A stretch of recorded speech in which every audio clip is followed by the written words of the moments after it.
Malt, Anaïs, and Jeannie lead the data scene, building self-service tools, making insights keen. Anaïs speaks expertise from Pernod Ricard days. Jeannie's tech from Silicon Valley finds new ways, together clearing bottlenecks layer by layer, creating clarity, making data teams savvier. Wow. With AI apps and tools, they've paved the road to empower self-service, lighten the load. Wow. What?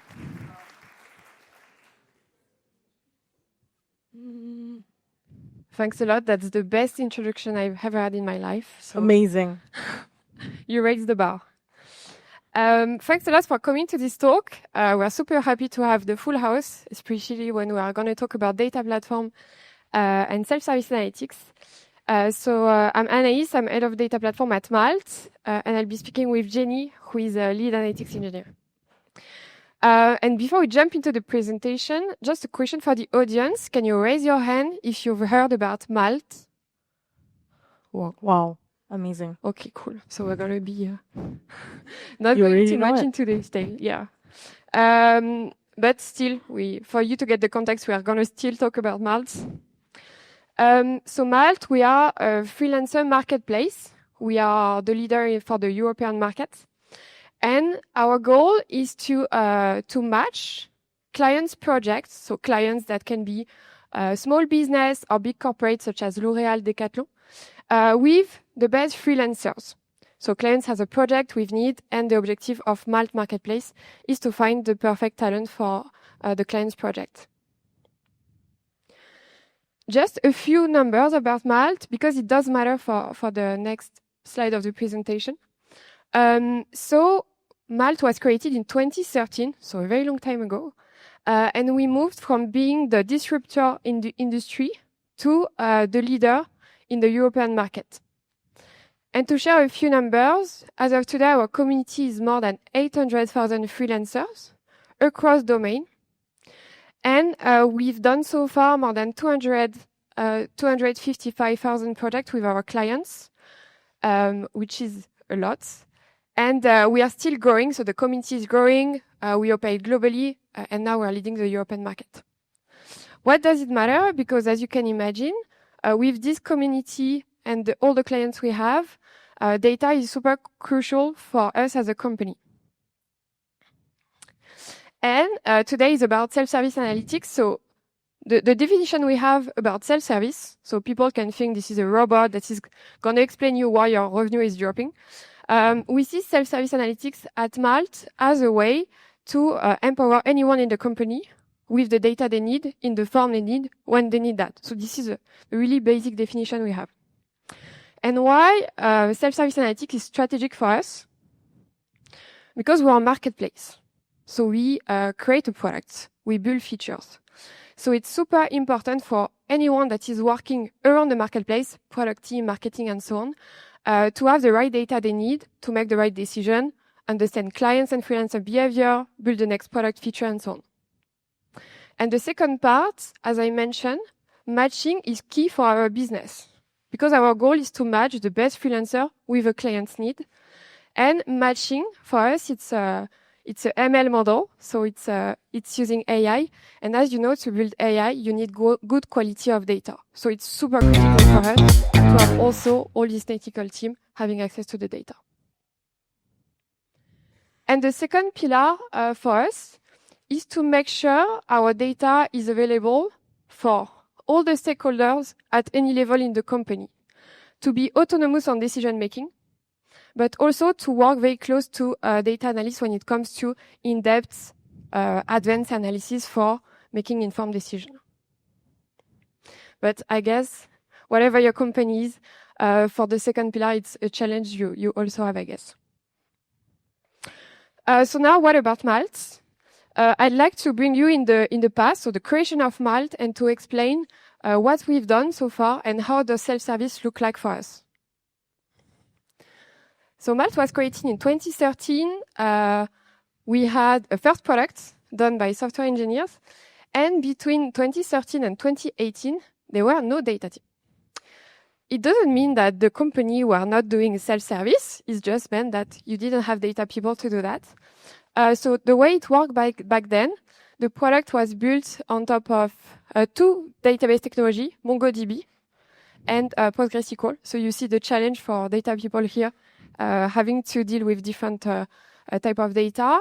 And the team back then, so the engineering team deployed Chart.io, which is basically a website connected to your databases where you create graph. So different people from the company, tech and non-tech, they were doing SQL on top of Graph.io. I mean, at the first stage of the company, that was working quite well. Then 2018, Malt hired the first data analyst in the product team because they needed to go a bit deeper into understanding how the product's journey look like for clients and freelancers. So this is the first profile in data we had. And then new challenge come, 2019. The company wanted to scale data, so they hire data engineers to build the data platform, the data pipelines, and so on. And also, Malt hired data scientists to work on the first ML model for the matching. Because we reached a stage where the keyword search, the basic one, with the community growing and clients' needs being more advanced, was not scaling. So we really invested in ML for that. 2020, first version of data platform. So we are on Google Cloud, so it's BigQuery for the data warehouse. We're using Spark for collections. We are pulling data from MongoDB, PostgreSQL into the data platform. And we are using Airflow as an orchestrator. And what was important to do that is because at this stage, we wanted to combine data coming from the marketplace, but also from other applications we were using, the CRM, the marketing tool, and so on. So this is why it's super critical to build your data platform. Then 2021, a lot of teams wanted to go deeper into analysis. So the marketing hired data analyst, sales operation hired data analyst, product team had more data analyst, and we still had data scientists and data engineer keeping building the foundation. And in 2021, we introduced Looker. So it's a BI tool to make sure we could really scale analytics, build dashboard, because Chart.io, where people like write SQL and are very limited with the data schema, became a bottleneck. So that was the journey of the decentralized data team. And in 2022, we had a shift. So because you have so many people working in different teams, not having the same goals, not working on the same foundation, when Claire, our chief data and AI officer, arrived, she centralized the team to bring everybody together, work together on the foundation, and really go toward the same goal, which is how do we empower anyone in the company to use data. So that was really a key shift for us. Another good question is, okay, 2022, centralized data team, Looker, so we have a BI tool. We have a data platform that is working and scaling. So is self-service analytics working? Short answer is no, that was not working. Why? So on the left side, it's a picture of our CEO, Vincent. And many executives, when they were looking for key KPIs, such as the conversion rate, in Looker, they see 5 different numbers. Because it was built by 5 different teams, not having the same definition, and neither the same transformation. In the middle, it's François from our operations team. So this team, usually, they really need to analyze and deep dive into the data when they see numbers, weird numbers on the BI tool. And he couldn't do it himself, so he was just calling the data teams to do that. So we were really a bottleneck. And on the right side, which is a bit more concerning, the machine learning engineer, so it's Mark, our machine learning director on the picture, they didn't trust the data in the data warehouse. So what they did, they were building all the transformation from scratch to improve and train the model from the raw data to their equivalent of feature stuff back then. So that's definitely 2022 self-service was not scaling, and Jeannie will tell you a bit more about why this was not working and what did we do. Thank you, Anaïs. So back then, so the situation was like what Joe said earlier. It's data anarchy. We were ingesting raw data sets, thousands and thousands of them, and there were no data modeling, so to speak. They were just in big tables. Each of the tables has hundreds of columns, just like what Joe already prefaced before. And all of this disorganized data sets are connected to Looker.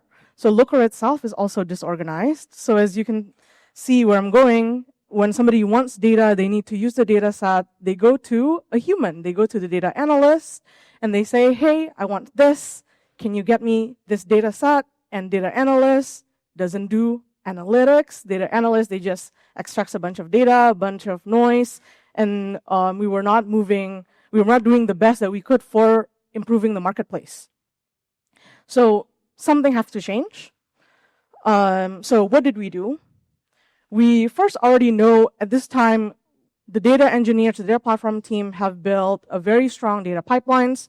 Those raw data sets that we're ingesting, they were reliable. Like we get the raw data in time, and we have a good development environment. We've built it in-house, but the responsibility of actually modeling data and handling transformation, it was a shared responsibility between the data engineers that actually maintain these pipelines and the data analyst. And when we want to actually introduce a new concept or new data comes in, it was very hard and very unmaintainable. So we decided to create the analytics engineering team, and that's where I come in. We are a team of 2 back then, now still only a team of 3, so we're a small team. Just by creating a team, you don't magically solve all of your data problems. So we had to prioritize. So that's what we spent a lot of last year and this year, probably until the end of time, is data modeling. But we first prioritized what to build. So Malt, as Anaïs explained, is a marketplace where freelancers are matched to a project from a client. So the 3 things that we need to know for sure that are core to the business are naturally clients, freelancers, and projects. And from here, we kind of split our work into 3 steps, which was first, we need to secure the raw data sets, and I'll talk a bit more about that, what that means. We then transform it, and then we expose it. So let's take, what does this mean in real life, right? Let's take an example where we want to know what is the revenue at Malt. So first we need to go to the raw data sets. Revenue comes from projects. So here's just an example of a subset of data that are related to projects. The table names here, to me, is not super clear. There are things called missions, things called projects. The columns, there's a million IDs in it. I don't know what these are. And so securing the raw data here, to me, it means that we don't not only just ingest it, but we actually understand what's in it. And we understand what each of these columns actually mean. And a lot of this knowledge lives in the minds of our product engineering team. So one of our responsibilities as an analytics engineer is to extract that knowledge from their minds onto something that everybody, even I, can read, because I'm not a mind reader. So here, once we actually work with, so it's actually it was not easy. It's not like you can just go and say, hi, tell me this. Well, it's a bit of that, but also it's a lot of like relationship building with them, telling them, oh, the data that you're collected are actually used this way for the business. So they know also, oh, we're using it this way, and what they do actually drives the business as well. So from collecting all of this information, we store them in a JSON schema.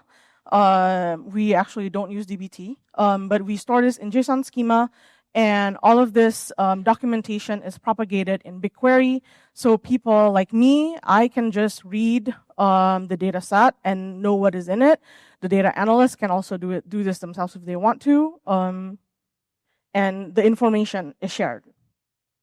And to also make sure that whatever the engineers say, oh, this table is in this granularity and it stays that way, we put in place data quality. We still have a ways to go in data quality, but we start small of having all of these data checks through Great Expectations. And now, once we have secured our raw data sets, we transform.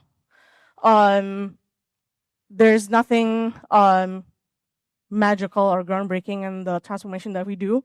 We build fact tables, we build dump tables. But the biggest learning that I have learned is that naming your tables in a way that when people look at a table name or a column name, they can understand it at a glance. It's actually empowering them. You actually empower people that way. So it's not so much about, sure, what is inside is great, but what you name these objects also matter so that people can get information just like that. And from the transformation layer, we then expose it. We expose some of the fact and dimension tables too, but we also create aggregated tables depending on the use cases. And coming back to the example of revenue, before we had 5 numbers of 5 different teams that are calculating revenue or conversion rate. Today, we have one source of truth. One source of truth, not only that people know here's where you go to look for revenue data, here's also how we calculate them, and the documentation that we have from the raw data sets is propagated to the exposition layer and also in Looker. And so what does this mean? By having a single source of truth, it's not only that people querying the data set have the same result as people looking at Looker, but it's also the same source of truth that we expose in our third-party tool. So we send the data back to Salesforce, to HubSpot. So salespeople who are,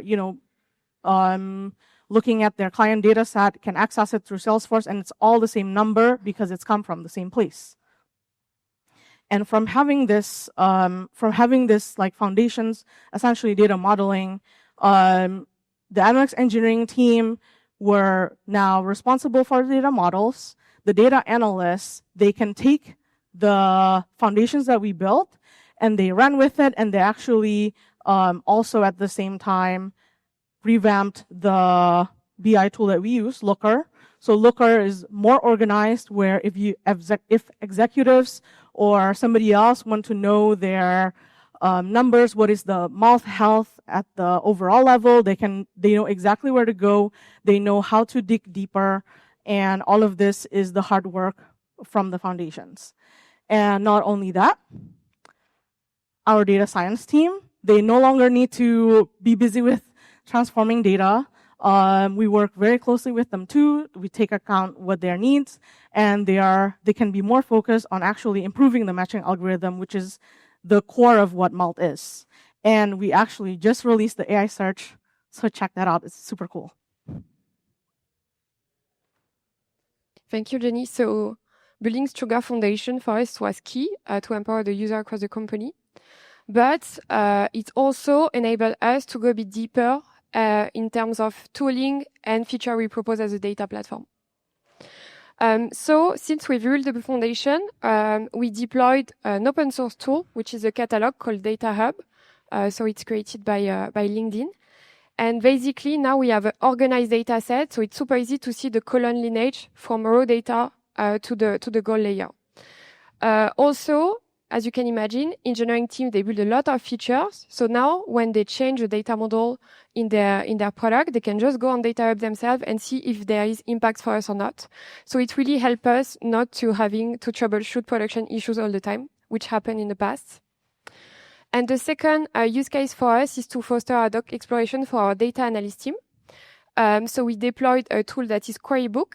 It's an open source tool created by Pinterest, and it allows any data analyst to create notebooks, document, and share it with the business. And it avoids to put a lot of things on Looker when it's just for ad hoc analysis. And the same way, you're able to plug Google Sheet to our goal layer to have like extract and refresh extract, which also give less work to our analytics team to when they used to do like it manually. And for the people that read the description of this talk, we were supposed to talk about GenAI. But we cannot talk about GenAI without having stronger foundation. So when we had that, we also tried and see if GenAI and LLM could help us improve our internal efficiency. And something I can share with you, On the left side, what we did is we plug a LLM on top of our documentation. So it's really the table schema, where now you have great namings, documentation, and so on.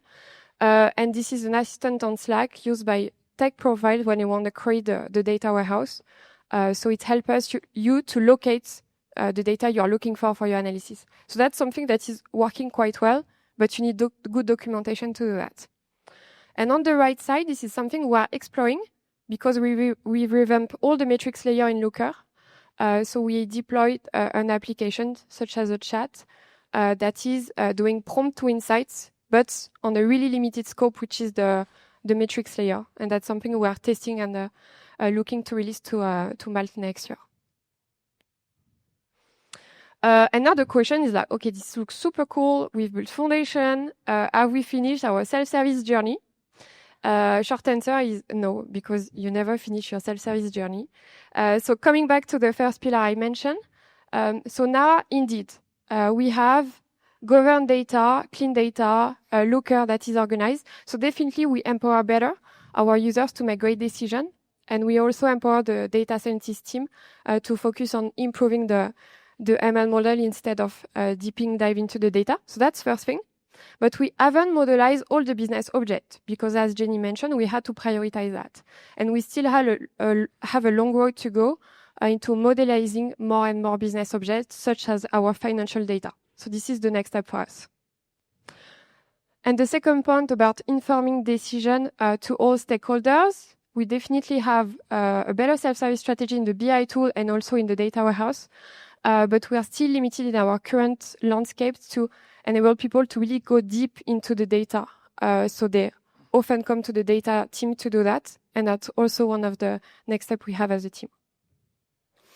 But the good news is we learn a lot of things on the road, and we like to share 3 main takeaways if you are starting your journey or if you're thinking about that. The first one, and this is a personal takeaway, it's when you want to really scale analytics, analytics engineer and profile such as Jeannie is super key. Because their core skills is data modeling. So when they will build the data warehouse foundation, they will always look at the big picture instead of building specific things for a use case. And also, these are the profiles that bridge the gap and the link between a data engineer and data analyst and make sure people can focus on their core skills. And also, they can talk to engineers because there are a lot of work to do on this one. They are the one creating the data for our marketplace. And this is also key people that can bridge the link between data and engineers and also influence the data modeling in the team. That's the first takeaway. If you want to scale, invest in analytics engineering. The second one is that self-service needs evolve with your business. As you saw, we talk about the early stage of Malt with no data team. And when you start having tools such as Chart.io plugged on your database and people doing SQL, without a data team, it does the job for a while. And it's okay to start small and enable people to search for your data. But then when you grow, there is a strong need to scale analytics, to empower your data team, but also your stakeholder. And this is when it was super important for us to invest in data engineering, because you need a strong data platform to make sure everything is working. Invest in analytics engineering to make sure they can build robust data modeling foundation. So here, the foundation, it's not something the business will see. So if you are working in a data team, it's super important for you, if you want to scale AI and many things, to pitch that you need to build strong foundation. Otherwise, that's just going to be a chaos. And the last thing is, so I used to work for Pernod, which is a big corporate company. And back then, in this company, we were fighting chaos because they've been doing BI for a very long time. You have dashboards everywhere. So it's really thousands and thousands of dashboards. And the need we had back then was to fight chaos and establish source of truth. And we were working with the team to build an internal portal to really centralize all the data assets, bring description, ownership, and so on. So that was the first step. And also challenges to harmonize your tech landscape. To share with you a few numbers, in this company, we had 80 ERPs across the company. So when you have 80 different operational systems, you can imagine the work. So one of the strategies to do is to harmonize your tech landscape to make sure you fight the chaos at the bottom. And last takeaway, it's a never-ending journey because your company is growing, your team is growing, your needs are changing. But I think at Malt, this is what makes the work super exciting to work in the data platform team with the stakeholder and the data analyst. And if you want to know a bit more about what we do and what are the next steps, please come to us. We'll be here with Jeannie and the people from Malt all day. And that's it for us.